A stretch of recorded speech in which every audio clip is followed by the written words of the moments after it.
Okay, so my component was on phonemic awareness.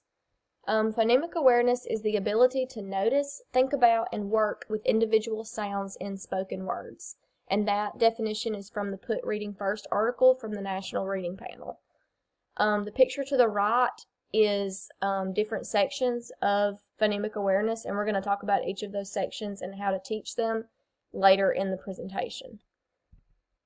So my key research and findings from the Put Reading First article from the National Reading Panel. The focus of phonemic awareness is simply identifying and manipulating sounds in spoken words. Phonemic awareness instruction is most effective when it focuses on only one or two types of phoneme manipulation. Before children learn to read, print, children must understand that words are made up of speech sounds, phonemes, and phonemes are the smallest part of sound in a spoken word. So those are just some things that I gathered from that article. The second article was Foundations of Support for Reading, which was a part of the IES Practice Guide. And on page 18 of this article, it suggests that we use the Elkonin boxes. And it suggests, using 3 phoneme words. So in this case, fan. I got this image from the actual article. So the students will go f, a, n, individual sounds, each phoneme, into the boxes. And they use their counters for these boxes. We use paint dabbers. It looks like a marker, but it's actually like a round tip, and it's paint. And the kids seem to enjoy it, and it makes it fun for them when even they don't really realize that they're learning. From the Teaching Reading Sourcebook, phonemic awareness is essential level of phonological awareness. It's a subcategory. So phonemic awareness is understanding that spoken words can be broken down into phonemes. And according to the National Reading Panel, it's most effective when students are taught to use letters as they manipulate phonemes. And from Reading Rocket, I found these are 2 links that y'all can click on later. And they are actually, one of them is activities of teaching phonemic awareness to your students or even to your own children at home. And then the segmenting and blending is a actual lesson of how you can teach those 2 things. So the connection to the reading rope, Scarborough's reading rope doesn't actually show phonemic awareness because phonemic awareness is a subcategory to phonological awareness. As you can see on the image to the right, it says phonological awareness in the green, and under it says syllables, phonemes, etc. So phonological awareness has to deal with phonemes. So it's not directly there, but it is there. Skills and progression. The overall goal of teaching phonemic awareness is for all students to be able to, and then these are a list of things that the students should be able to do by the time you are finished teaching the basics and everything of phonemic awareness. So increase their awareness of syllables, of rhyming words, segmenting words into individual sounds, blending those sounds together to make words, dealing with CVC, CVCC, CCVC, all of those, consonant, vowel, consonant words, manipulate phoneme addition and deletion in spoken words, identify the number of sounds in spoken words, just all kinds of things. And these are basically, in simple terms, like your I can statements or your target areas when it comes to teaching it at that time in the classroom. So some instructional practices. How much time should be spent on this component? So what I have seen and read is phonemic awareness is usually targeted in kindergarten and 1st grade, and it should be implemented for about 10 or 15 minutes a day in the classroom. I know in our classroom it usually lasts around, I'd probably say 15 minutes is usually around the time we take for phonemic awareness, and we use Heggerty, which is what I'll go over in just a second. Generally, phonemic awareness is taught in a whole group setting at some point in the classroom. However, most teachers do pull into small groups and teach phonemic awareness because then you're able to see students that need more help rather than students who need less help and actually understand it more than others.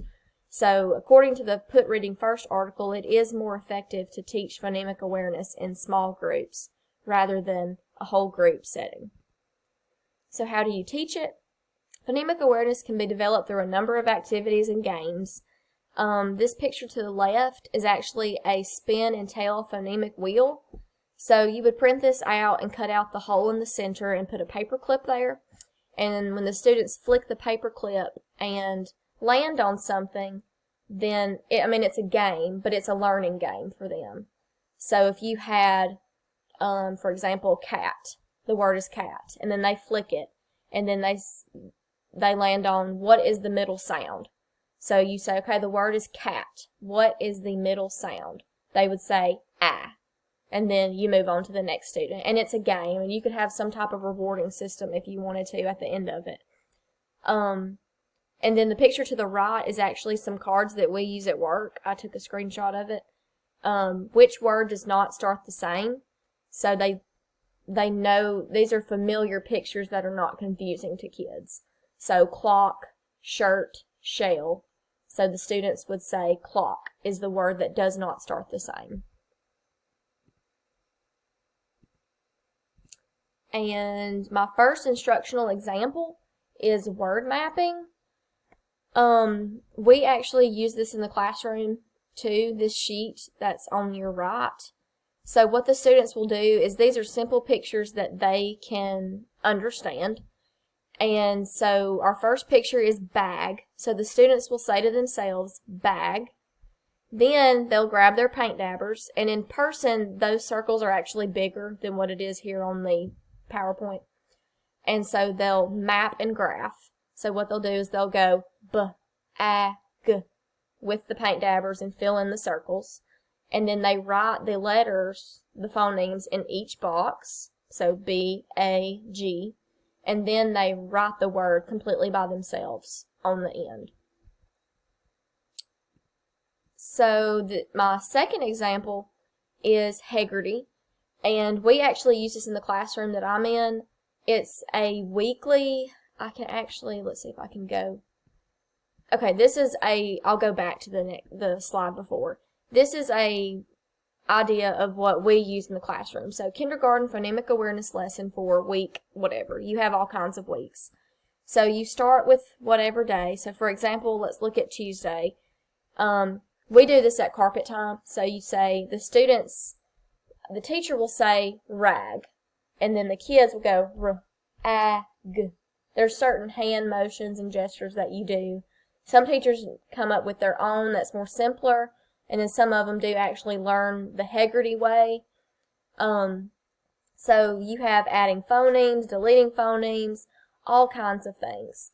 And then deleting from the beginning, adding to the beginning, all kinds of things. And this lesson usually takes, they say 10 minutes, but it does not realistically take 10 minutes in the classroom. I would say it probably takes us about 15 to 20 minutes.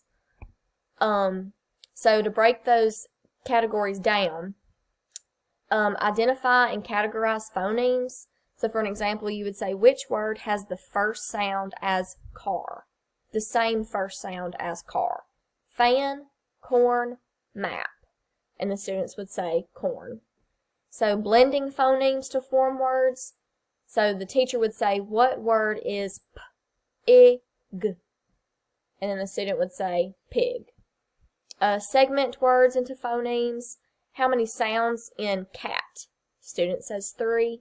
Can you say them sound by sound? And then they segment it and they go k-a-t.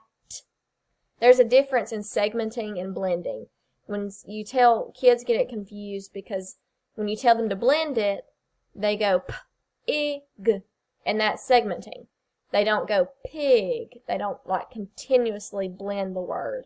So that's what we're struggling with right now in the classroom that I'm in. Deleting or adding phonemes to form new words. The word is smile. Take away s. What's the new word? Mile.